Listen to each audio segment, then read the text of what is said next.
Low earth orbital ഉപഗ്രഹ mega കോൺസ്റ്റലേഷനുകളുടെ ദ്രുതഗതിയിലുള്ള വ്യാപനം ആശങ്കയുയർത്തുന്നു. കാലാവധി തീരുമ്പോൾ കൃത്രിമ ഉപഗ്രഹങ്ങൾ ഭൂമിയുടെ അന്തരീക്ഷത്തിലേക്ക് ഭ്രമണപഥം താഴ്ത്തി ചാമ്പലാക്കുകയാണ് സ്പേസ് എക്സ് അടക്കം ചെയ്യുന്നത്. ആയതിനാൽ അവശിഷ്ടങ്ങൾ അന്തരീക്ഷത്തിലേക്ക് പ്രവേശിക്കുമ്പോൾ ദീർഘകാല അപകട സാധ്യത സൃഷ്ടിക്കുന്നുണ്ടെന്ന് ശാസ്ത്രജ്ഞരും ബഹിരാകാശ വിദഗ്ധരും ആശങ്കപ്പെടുന്നു. സ്റ്റാർലിങ്ക് എന്ന ലോകത്തെ ഏറ്റവും വലിയ സാറ്റലൈറ്റ് ശൃംഖലയാണ് സ്പേസ് എക്സിന്റേത്. ഇങ്ങനെ സാറ്റലൈറ്റുകൾ അവ വീണ്ടും ഭൂമിയുടെ അന്തരീക്ഷത്തിലേക്ക് തിരികെ പ്രവേശിക്കുമ്പോൾ ഉണ്ടാകുന്ന അവശിഷ്ടങ്ങൾ ഭൂമിയിലെ ജീവജാലങ്ങളെ ബാധിക്കുമോ എന്ന ആശങ്ക ഇതിനിടെ ഉയരുന്നു. ഇതുമായി ബന്ധപ്പെട്ട കാനഡയിലെ ഗവേഷകർ നടത്തിയ പുതിയ പഠനം ഗൗരവകരമായ കണ്ടെത്തലുകളാണ് മുന്നോട്ട് വയ്ക്കുന്നത്.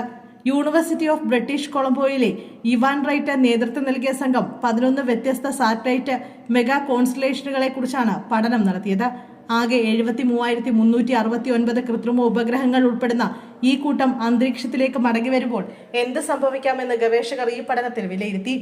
കൃത്രിമ ഉപഗ്രഹങ്ങൾ പൂർണ്ണമായും കത്തിനശിക്കാതെ അവശിഷ്ടങ്ങൾ ഭൂമിയിൽ പതിച്ചാൽ ഭൂമിയിലെ ജീവജാലങ്ങൾക്ക് പരിക്കോ മരണമോ സംഭവിക്കാനുള്ള സാധ്യത 40% വരെയാണെന്ന് ഈ പഠനം സൂചിപ്പിക്കുന്നു. ലോകം ആയിരക്കണക്കിന് ഉപഗ്രഹങ്ങൾ മത്സരിച്ച് വിക്ഷേപിക്കുമ്പോൾ ഓരോന്നിന്റെയും ചെറിയ ഭാഗം അവശേഷിക്കുകയാണെങ്കിൽ പോലും ഭൂമിയിലെ ആളുകൾക്ക് അപകട സാധ്യത ഗണ്യമായി ഉയരുമെന്നും അദ്ദേഹം കൂട്ടിച്ചേർത്തു. അലുമിനിയം പോലുള്ള കുറഞ്ഞ മെറ്റലിംഗ് പോയിന്റുള്ള വസ്തുക്കൾ ഭൂമിയുടെ അന്തരീക്ഷത്തിലേക്ക് പ്രവേശിക്കുമ്പോൾ പൂർണ്ണമായും കത്തിപ്പോകാൻ കൂടുതൽ സാധ്യതയുള്ളതാണ്. എന്നാൽ stainless steel, titanium, tungsten, beryllium, silicon, carbide തുടങ്ങിയ വസ്തുക്കൾ പൂർണ്ണമായും നശിക്കാതെ ശേഷിക്കാം.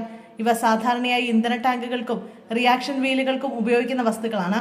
ഉപഗ്രഹങ്ങൾ അന്തരീക്ഷത്തിലേക്ക് വേഗത്തിൽ പ്രവേശിക്കുമ്പോൾ എയറോഡൈനാമിക് സമ്മർദ്ദം അവയെ തകർക്കും. അതേസമയം ഉയർന്ന താപനില വസ്തുക്കളെ ചെറുതായ കണികകളാക്കി മാറ്റും. എങ്കിലും വലിയ കൃത്രിമ ഉപഗ്രഹങ്ങൾ പൂർണ്ണമായും കത്തിപ്പോകാത്ത സാഹചര്യങ്ങൾ ചിലപ്പോൾ ഉണ്ടാകാമെന്ന് ഗവേഷകർ മുന്നറിയിപ്പ് നൽകുന്നു. നിലവിലുള്ള പല മാനദണ്ഡങ്ങളും ഓരോ ഉപഗ്രഹത്തെ മാത്രം പരിഗണിച്ചാണെന്നും ആയിരക്കണക്കിന് സാറ്റലൈറ്റുകളുടെ അവശിഷ്ടങ്ങൾ ഉണ്ടാക്കുന്ന സംയുക്ത പ്രത്യാഘാതം ഇതുവരെ വിലയിരുത്തിയിട്ടില്ല എന്നും പഠനം ചൂണ്ടിക്കാണിക്കുന്നു.